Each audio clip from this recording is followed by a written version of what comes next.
పుస్తక దినోత్సవ శుభాకాంక్షలు. ప్రతి విద్యార్థికి పుస్తకం అనేది చాలా అవసరం. అవసరమేనా? పుస్తకం ఎందుకు అవసరం?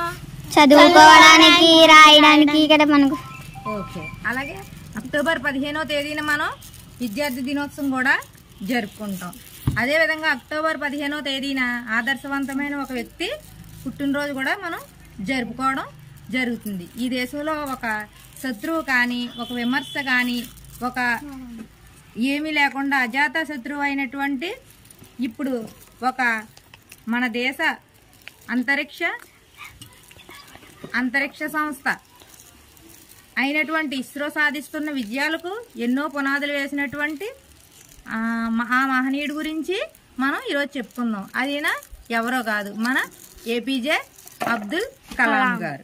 అబ్దుల్ కలాం గారు ఎప్పుడు పుట్టారు? మనకి అక్టోబర్ 15, 1931 సంవత్సరంలో జన్మించడం జరిగింది. ఆయన పూర్తి పేరేటి? అబుల్ బకీర్ జైనుద్దీన్ అబ్దుల్ కలాం గారు. అబ్దుల్ కలాం గారు ఒక నిరుపేద కుటుంబంలో జన్మించినటువంటి వ్యక్తి. ఆయన తండ్రి పేరు జైనుద్దీన్ అబ్దుల్ కలాం గారు. ఆయన తల్లి పేరు ఆసమ్. దానికి ఆయన ఎంతో ఇదిగా ప్రయత్నం చేయాలని చిన్నతనం నుంచి పేపర్లో వేసేవారు. అబ్దుల్ కలాం గారు పేపర్లు వేసి డబ్బులు సంపాదించేవారట.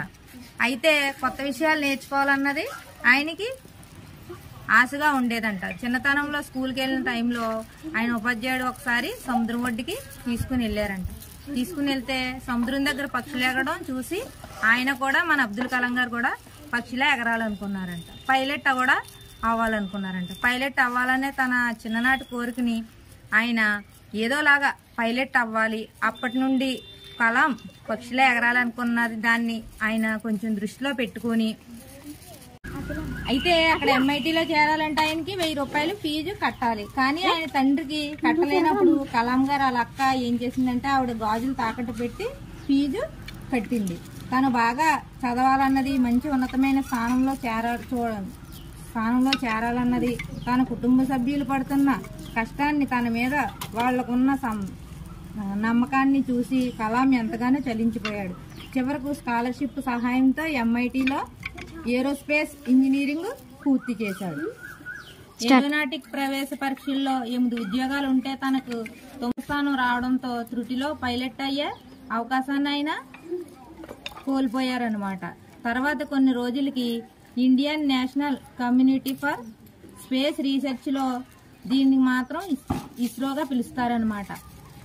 అక్కడ కలాం గారిని ప్రొఫెసర్ విక్రమ్ సారాభాయ్ గారు ఇంటర్వ్యూ చేశారు. ఆ ఇంటర్వ్యూలో కలాం గారు రాకెట్ ఇంజనీరింగ్లో సెలెక్ట్ అయ్యారు. తర్వాత ట్రైనింగ్ కోసం అమెరికా వెళ్లారు. భారతదేశం నుండి అంతరిక్షం రాకెట్ పంపాలన్నదే విక్రమ్ సారాభాయ్ గారి కోరిక అనమాట. 1980లో SLV-3 శాటిలైట్ ను జూలై 18 లాంచ్ అయిన రోహిణి శాటిలైట్ ని ఆర్బిటాల్లోకి విజయవంతంగా పంపారనమాట. అక్కడ అంతరిక్షంలో శాటిలైట్ పంపగలిగిన దేశాల్లో మన భారతదేశం కూడా ఒకటిగా చేరింది. ఇక్కడే అంతరిక్ష పరిశోధనలకు అనేది పునాదులు వేయబడ్డాయి అనమాట.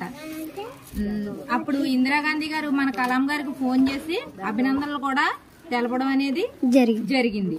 జరిగితే అప్పుడు 1981లో పద్మభూషణ్ అవార్డు అనేది మన కలాం గారికి రావడం జరిగింది. అప్పటి నుంచి కలాం గారిని మిసైల్ ఆఫ్ ఇండియా అని కూడా ఆయన అంటారనమాట. కలాం గారు అప్పుడు ఒక మాట అన్నారు, భారతీయులు ఎప్పుడు పేదవాళ్ళు కాదు, వాళ్ళ ఆలోచనలే పేదగా ఉంటాయి. మనం కూడా పెద్దగా ఆలోచిస్తే ఏదైనా కూడా పెద్దగా చేయగలం. అందుకే అన్నారనమాట ఆయన, కలలు కనండి, వాటిని నిజం చెయ్యండి అని కూడా కలాం గారు మనకి చెప్పారనమాట.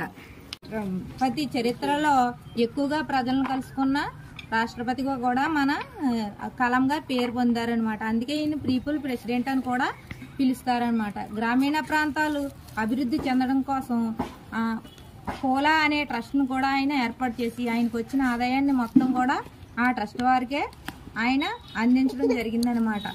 అయితే ఆయనకి పద్మభూషణ్, పద్మవిభూషణ్, భారతరత్న అనే అవార్డులు కూడా ఆయనకి మన కలాం గారికి రావడం జరిగిందనమాట. కలాం గారు ఏమైనా సంపాదించుకున్నారా అంటే ఏం సంపాదించుకున్నారు తెలుసా మీకు? భారత్ ఏం సంపాదించుకున్నారు? 6 చొక్కాయలు తను సంపాదించుకున్న ఆస్తి, 4 ప్యాంట్లు, 2500 పుస్తకాలను మాత్రమే ఆయన సంపాదించుకున్నారు. తెలుసా? తన దేశ ప్రజలనే తన కుటుంబ సభ్యులుగా కూడా ఆయన సంపాదించుకున్నారన్నమాట.